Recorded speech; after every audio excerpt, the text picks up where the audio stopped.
Benvidas familias a un novo vídeo da serie Proxecto Coidamos TEA, dentro do programa de formación a familias TEA. Nesta ocasión abordaremos as necesidades e dificultades e traballaremos a través de estrategias e abelencias o tema autonomía persoal das persoas con TEA, vídeo da Federación Autismo Galicia e financiado pola Xunta de Galicia no marco do IRPF. Esperamos que sexa de utilidade. Empezamos. Eu son Ana, terapeuta ocupacional. En este vídeo mostraremos algunhas estrategias que poden resultar de utilidade para acadar a máxima autonomía en función de cada persoa e mellorar a calidade de vida das persoas con trastorno do espectro do autismo. Resulta moi importante fomentar a autonomía dos nenos e nenas desde que son pequenos, para así colaborar no seu proceso de desenvolvemento e aprendizaxe. Para iso, é necesario facernos conscientes das características individuais de cada persoa, as súas capacidades e limitacións, para deste xeito poder exixir o reto xusto e colaborar co desenvolvemento da iniciativa, autodeterminación, organización e tolerancia á frustración. No caso das persoas con TEA, atopámonos cunha serie de dificultades para acadar o obxectivo da autonomía. As distraccións poden dificultar a realización de actividades cotiás. Tamén adoitan presentar dificultades para comprender a orde ou a serie de pasos que hai que seguir para completar unha tarefa con éxito. Ademais, as contornas e contextos inflúen na capacidade para realizar certas actividades, sendo capaces de facelas con éxito nun contexto e non podendo xeneralizalas noutros. En ocasións, a falta de iniciativa para levar a cabo as actividades tamén afecta a autonomía, sendo necesario dicirlles o que deben facer en cada momento. A independencia é un aspecto clave para a integración na sociedade das persoas con TEA e o papel da familia é moi importante para lograla na cotidianidade. A continuación, mostraremos algunhas ideas e estrategias para fomentar a autonomía das persoas con TEA.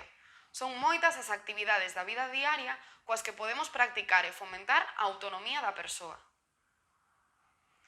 Para facilitar a autonomía na actividade de vestirse e desvestirse, podemos ofrecer un apoio visual das pezas que se debe quitar e pôr, ademais do apoio verbal.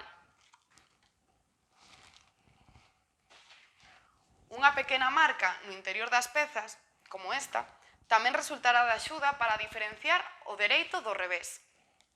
Ademais, a roupa colocada no mesmo lugar facilita a súa localización. Durante esta actividade podemos dar a oportunidade a que elixa entre varias opcións cal é a roupa que prefire. En relación coa autonomía na alimentación, podemos facer uso de mantéis coa silueta de pratos, cubertos, o pano de mesa e o vaso para facilitar o proceso de poñer a mesa. Tamén podemos realizar unha anticipación dos alimentos de cada comida,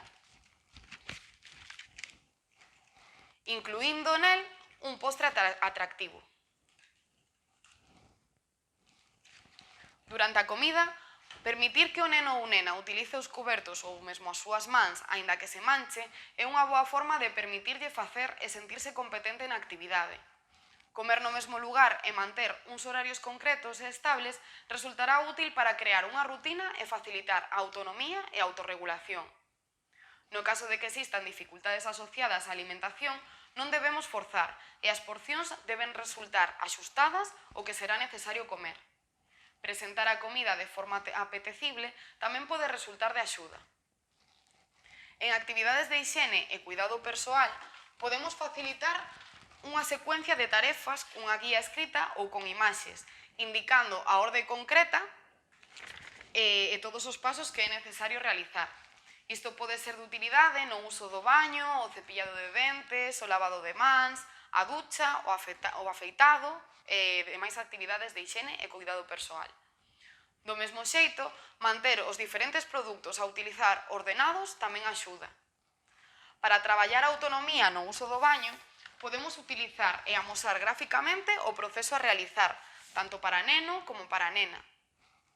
Recoméndase realizar a actividade sempre no mesmo momento, como por exemplo despois de cada comida.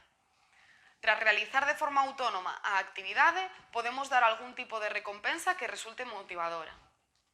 No caso das mulleres, durante a puberdade, será necesario comezar a explicarlles os cambios durante a menstruación, así como o uso de compresas, tampóns ou da copa menstrual. No mercado podemos atopar bragas menstruales que resultan interesantes para mulleres con máis dificultades para usar os métodos anteriores. Pode resultar interesante facer uso de algunhas aplicacións para controlar os períodos e facer unha anticipación aproximada da fecha da próxima menstruación, así como da súa duración.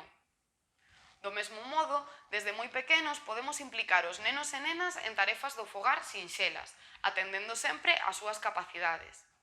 Poden colaborar na coada de diferentes maneiras, arrastrando o cesto da roupa sucia ata a lavadora, separando as pezas por cores, pasarnos ou colocar as pinzas. Tamén podemos aproveitar este momento para animar a aprendizaxe das cores, os números contando as pezas ou mesmo a asociación de cada peza co seu nome. Durante as compras no supermercado podemos pedirlles que nos axuden a atopar alimentos, que empurren o carriño ou que busquen moedas á hora de realizar o pago. Cociñar pode ser unha actividade moi motivadora e coa que se desenvolven moitas habilidades necesarias para o desenvolvemento. Poden elexir que comida preparar, axudarnos a preparar os utensilios e ingredientes e realizar os pasos dos que sexan capaces. Para facilitar esta actividade podemos utilizar unha guía de pasos e engadir pictogramas segundo o nivel de comprensión da persoa. Coa limpeza do fogar en xeral, poden colaborar limpando o pó, pasando a fregona, apartando os mobles para barrer. Con esas actividades, a vez que traballan a súa autonomía persoal, traballan habilidades motoras, a forza, a orientación ou a coordinación bilateral, entre outras. Manter ordenado o seu cuarto e os seus xoguetes é unha maneira de crear responsabilidade e autonomía en relación ao xogo, principal ocupación na infancia. No caso de actividades do día a día en idades máis avanzadas, como coller o autobús, podemos facer unha anticipación dos pasos a seguir durante toda a actividade ata chegar ao destino e permitir que sexan autónomos para buscar o autobús adecuado, para pagar o billete ou para solicitar a parada. Pouco a pouco e dependendo dos avances e a soltura durante estas actividades, podemos dar máis autonomía e permitir que fagan de forma independente. Algúns recursos e ideas para facilitar a autonomía das persoas con TEA son: observar como o neno ou nena desenvolve cada tarefa, comprendendo as súas fortalezas e debilidades, e desta maneira sabremos que tipo de apoio resultará máis útil. Utilizar apoios visuais para a organización do tempo, a secuenciación de pasos e a comprensión das tarefas ou actividades, como por exemplo horarios, secuencias de pasos, pictogramas, historias sociais. Utilizar listas de tarefas visuais, debuxos, tiras de velcros con pictogramas ou ben escritas, dependendo do nivel de comprensión. Cando se termine cada tarefa da lista, pódese tachar ou marcar cun tic como realizada. Individualizar os apoios atendendo ás súas características e intereses, de forma que resulten atractivos e motivadores. Anticipar os acontecementos do día a día para favorecer a autorregulación, a capacidade de xestionarse con éxito a sí mesmos, analizando a contorna e dando respostas axeitadas, e a comprensión.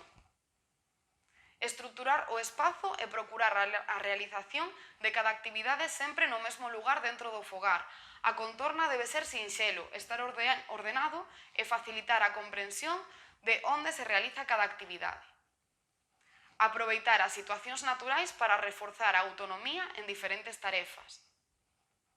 Afianzar as actividades no fogar para posteriormente realizalas en diferentes contextos, como por exemplo o colexio, a casa dos avós, o restaurante, o médico, e deste xeito poder generalizalas. Estructurar o tempo e manter unha orde nas rutinas para que o día a día sexa máis previsible. Ademais, pódense utilizar temporizadores para marcar a duración de cada actividade. Ofrecer oportunidades para que o neno ou nena poda elixir entre varias opcións o que prefire, a hora de vestirse, no xogo que realizar, entre dúas sobremesas. Eliminar os estímulos que poidan interferir na realización das actividades da vida diaria, causando distraccións. Por exemplo, eliminar a tele a hora para comer. Comprender o perfil sensorial de cada persoa, co obxectivo de favorecer a súa autorregulación e entender as influencias sensoriais nas tarefas diarias. Avanzar pouquiño a pouquiño, non pretender lograr toda a autonomía á vez. Respetar os tempos de cada persoa. Reforzar positivamente cada pequeno logro e avance. Moitas gracias pola vosa atención. Esperamos que se sea de utilidade. Animámosvos a seguir vendo os vídeos da serie Coidamos TEA.